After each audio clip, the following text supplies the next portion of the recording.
Men are the most I'm so horrible. over black men. I'm over black men, and the reason why is like it's too much dating them.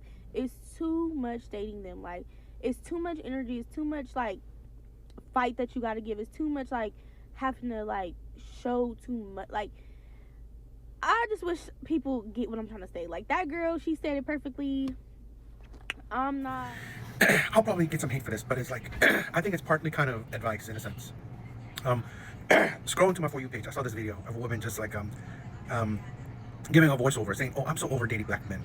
I'm so over dating black men over and over again," and saying like it's just too much. And then the video showing like she's dating white men, dinner dates, traveling, all this stuff, which is nice. It's great, date who you want. I'm not. This is not what I'm telling you to date. Telling you who you should date, because I predominantly date black women, not necessarily because I only want to date black women. It's just that black women seem to click with me more. But I'm just saying that sometimes people gotta realize that dating is great, but when you when it's only dating, there's no long-term prospect to it. So none of these white men who takes you on lavish dates are wifing you up or being with you long-term. You got to think about it that you're just a fun experience. This is the thing where I've dated some black women that said, "Oh, I hope I'm not a fetish," and I said, you're not, because I'm about I'm not dating you because your skin tone. I'm dating you because I like your personality. I want to see a future. So so the thing is that I want to be nice about it, is that when some people just date you and just have fun with you, that's where it's a fetish. They're just having fun with you. They don't see long-term prospect with you. Some men, they will drop money like it's nothing. So dating you, taking you traveling, buying you a present, paying for everything, going on like fancy dates, fancy dinner dates, travel, it's nice. But again, it's nothing special to him. He's just having fun with you. Because, you are, maybe fun to be around. But he's not going to invest in you long term. He's not going to want to be with you long term. Because he's not dating to establish a relationship. He's just dating to have fun with you. And I think a lot of women don't see that. Because, again, it is amazing to see, her videos like, oh, she's doing all these things. Nice, cute, whatever. But again, you're not a girlfriend. You're not a girlfriend in any of these. You date multiple men, multiple white men. Because I saw another video of women talking about, oh, I'm dating a white man this, another white man there, another, you're just dating you're dating a whole lot of men, but there's no outcome to it. So saying that, okay, I don't want to date black men, for why? Because then instead of you're just equating these men to, their skin tone instead of personality. And dating there's a reasoning, in my opinion. A lot of people are dating just for fun, which is, it is what it is, but it's like, you're not dating with a purpose. So that's why you're attracting men that also won't date with a purpose. That's why, certain men, maybe let's say black men will, if the mind says they're not dating with a purpose, so they're not being that, purposeful, they're not trying anything. While white men, let's say white men, they also not dating with a purpose. So, but in their sense, they're fine with spending money on you. They're just not fine with seeing you as a long-term prospect. So, I just feel like, in my opinion, outcomes matter. Outcomes matter. The journey is great. I think women focus way too much on the journey. They absolutely get fooled and blinded by the journey, by the dates that the man is lavishing on her. But you're not getting really nothing out of the dates besides the moment. You're not getting a future out of it. But again, it's about if that's what you want or not. So if these women are not dating without purpose, then fine, But the same problems you had with, like, let's say black men, you are going to have with white men. It's just maybe a different tax bracket, where the dates are fun, but you still get the same outcome you get with black men. No relationships, no future, no commitment. So really, it's like, yes, the dating process is different. Maybe one group, one race is spending a lot more money, but the other one isn't. But you still get the same I don't results. date American black men. I have never dated an American black man, and I think black men are all alike. I genuinely want to know why black men make dating so difficult. I just feel like being with a black man, we have to go through so many loopholes to get. I am so effing tired of the amount of emotional labor that comes with dating black men. I feel like as a black woman, I'm not, for a lot of men of color, or for men in general, I'm not their number one pick. This is the consequences of modern day culture, where we coddle women, we treat them with kid gloves. We are not honest with them. We care about so much about how they feel, instead of being truthful. I've seen so many gorgeous black women on this earth. It is insane. I think black women are one of the most beautiful groups of women I've ever seen. She's fat. She is fat. She's fat. No shame to her. You know, live whatever skin you want to live in. But to be honest, to be truthful, to actually, in my opinion, care for her and not delude her and let her live in her hypocrisies and delusions, men are not clamoring for you. You don't have the amount of options you want. It's because you're fat. It's because your looks, most men, a lot of men would deem you like a 3. Plain and simple. There's no sugarcoating to that. You are below average in a lot of men's eyes. Now, I've said this before. I would never say, oh, women can't. No, I mean, she would never get a man. No. Women of all creeds, all race, any size, you know, fat, skinny, pretty, ugly, old, young. Women will have options. There will be plenty of men that will go for you, that will settle for you, that would love you, marry you, whatever. But here's the thing where women like this will see around them that prettier women will have the amount of options. They think that, oh, why don't I have these kind of options? Why don't I have this amount of options? Why? Because you're not on the same level. That's why. That's a realization that a lot of people in us. This is a danger of so many women and some feminist men keep constantly calling women, oh, you're a 10, you're a 10. You don't deserve it. You're perfect. You're amazing. You're deluding women.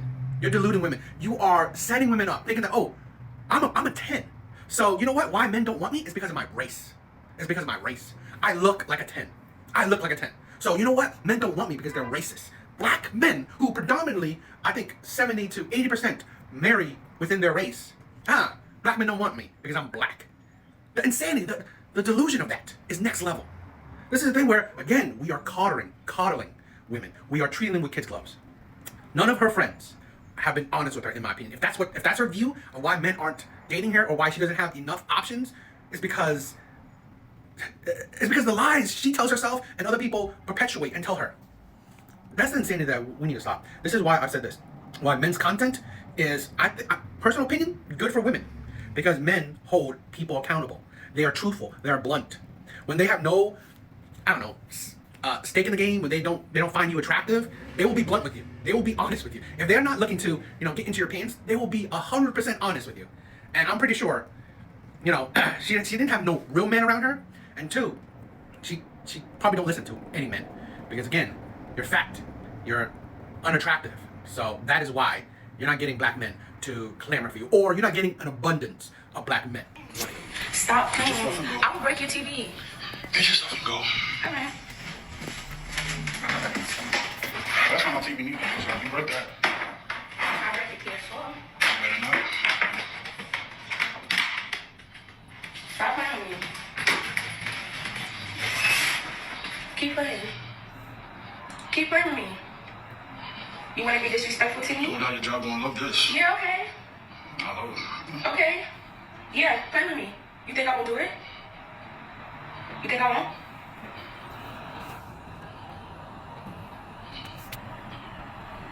Try me. You want me to do it? I have no problem. Go ahead.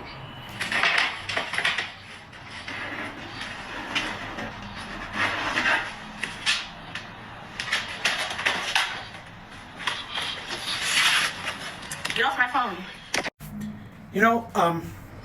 A lot of men, especially young men, need to learn that your biggest kryptonite in this world will be women.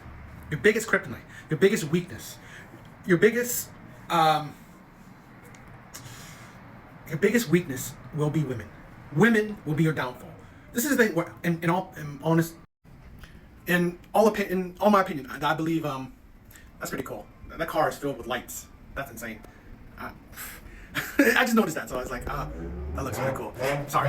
So, I think for both men and women, I've been there, I've done that. If you don't vet your partner properly, they will ruin your life. They will destroy your life. They will downgrade your life. I've learned that the hard way, and I know plenty of people have learned it the hard way, that picking the wrong person will absolutely destroy you. And I see it more and more, and I've come to realize where just having sex isn't the biggest thing for me anymore. I'd rather not have sex for however long and pick the right person than just have sex with a bunch of people and have those bunch of people fuck up my life during that time. I'd rather wait. when I came to a certain age and then have all certain failures, certain traumas, certain bad experiences, it have made me thought that, you know what, box is great. I mean, sex is great. I'm not counting down sex, but it's not worth destroying your life over. It's not worth feeling shitty. It's really not. So in my opinion, I rather vet people properly than ignore red flags just for sex. So that's because why would you want to include toxicity in your life? Why do you want to be chained, like marriage or children, to toxic people, to people that are ruining your life, that people that are putting scars on your mind and heart? Let me say this, right? I know it's a joke. I know they're joking and playing around, which is cool, right? And this is not about all women. I'm not saying this is about all women. But this low-key shows why a lot of men say older women, women with a lot of life experience, women with high body counts, the more women deal with in their life, okay? Like the experiences they had when let's say they're 40, 50, whatever, and all the men they've dealt, all the trauma they've incurred, well, that affects them. That makes them really a hard person to deal with. It changes how they view people, especially how they view men, especially how they view men within a relationship context, within dating context. So you have to think, why do men say older women are red flags, women with high body counts are red flags, aggressive, combative women, all this shit are red flags? Because of that. Men don't want to deal with traumas that women have experienced because they've chose the certain types of men that give them those traumas. They were attracted to the men that would give them these traumatic experiences that made them bitter, jaded, and so on. Now, I said, it's not all cases, and yeah, some women might not like, men that are traumatized or whatever, but in kind of how the real world works, women like older men, women like men with experience. Plus, it's just how it is. Women like experienced men. So yes, they have to deal with the men that are kind of traumatized, but men kind of express their trauma in a little bit different ways. Men are not always emotional. Usually they're reserved. That's how they that's how they process their trauma, just ignoring it and stuff like that. Now, those are unhealthy, but I think that's a different conversation. But in turn, yes, women can not like men that have traumas or have life experience, but technically women love men with experience. They're not going for inexperienced men. Men on the other side, if men had to choose a woman that's inexperienced of the world, and he will show her or he will be with her to experience the world together, to help her, protect her from the traumas of the world, or a woman that has lived a life, she's experienced everything, trauma, she's been with a lot of men, she knows life, she's experienced it. More often than not, men would rather pick an inexperienced woman than an Correct me experienced. if I'm wrong. You're telling me that a woman can walk into a doctor's office and get a BBL before she can get an abortion. You're telling me that a teenager can get a facelift before a mother in the middle of childbirth can receive medical attention. In over 20 states in America. I'm sorry, but you're telling me that a child who unalives her abuser in self-defense can get more jail time than the abuser himself. These rapists are spending months in jail. Months. An ex-trafficking victim is getting 11 years in jail. 11. A child, a black child sentenced to over a decade in prison in response to a crime that a man can spend 3 months in jail for. The objective is control over women's bodies, period. Don't bother telling me it's anything else. Let me say this. The ending part. If a man commits a crime, he should serve the time. Any person. If any person commits the crime, they should serve the time. So if they did terrible things, they deserve to, serve the crime. It's not, no one's supporting people not being charged criminally if they did a crime. But I'm more concerned about her comparison of the first view. It's like a BBL, you only affect yourself. That is it. You terminating a baby, you're not just affecting yourself. You're affecting the baby and potentially the man that contributed to you creating that child. So it's drastically different. Okay? Abortion is drastically different than a BBL. They should not even be in the same the same sentence. Okay? And the whole, I don't know what story she's talking about where a woman wants a facelift is looked after before a woman who's actively in the process of giving birth. Where's that story? I never heard of that one. So this is the thing where this is where they make their arguments very flawed, where they say something stupid and then say other things like the trafficking and abuse and all that stuff. Stop adding, because this is where you make your arguments very flawed and unrelatable, because you say something stupid and then you say something that you can't be sympathetic to, right? You can't be understanding to. If a man, let's say, committed a crime, but he's not serving jail time, he's not being punished for his crime, or at least accurately, then yeah, I agree with that. But then you added stupidity to that same argument. You just make your whole viewpoint very weak. That's the point. If she cut out like the first half of that video and just left the second half, it's people would support that. People would agree. The problem is these people, these women, they conflate a whole bunch of issues together. This is the thing where it tells me like where they can't understand, let's say, laws, laws, any constitution, any bills and stuff like that, because it's a process where they have to understand deeper, where you constantly laws and bills is not just one sentence, one word, or one law. It's usually people add a whole bunch of other things into it that makes it not sympathetic, that makes other people disagree to the overarching narrative, instead of, you know what, straightforward, punish criminals with accurate punishment. Then you say all these other things, and then how can you agree with the whole thing when you make the whole argument very stupid? Why would I accept 50-50 when I already know that there are men capable out there of taking care of me 100%? I've already experienced being taken care of 100%. Why do you feel like you could talk a woman down that has been taken care of 100% down to 50%? Where are those men now? Where are those men now? If you experienced it, why aren't you with it? That's the insanity of women. Okay, it's not like you don't know, you haven't been with good men. It's not like you haven't been with men that provide. But where are they now? You couldn't make it work.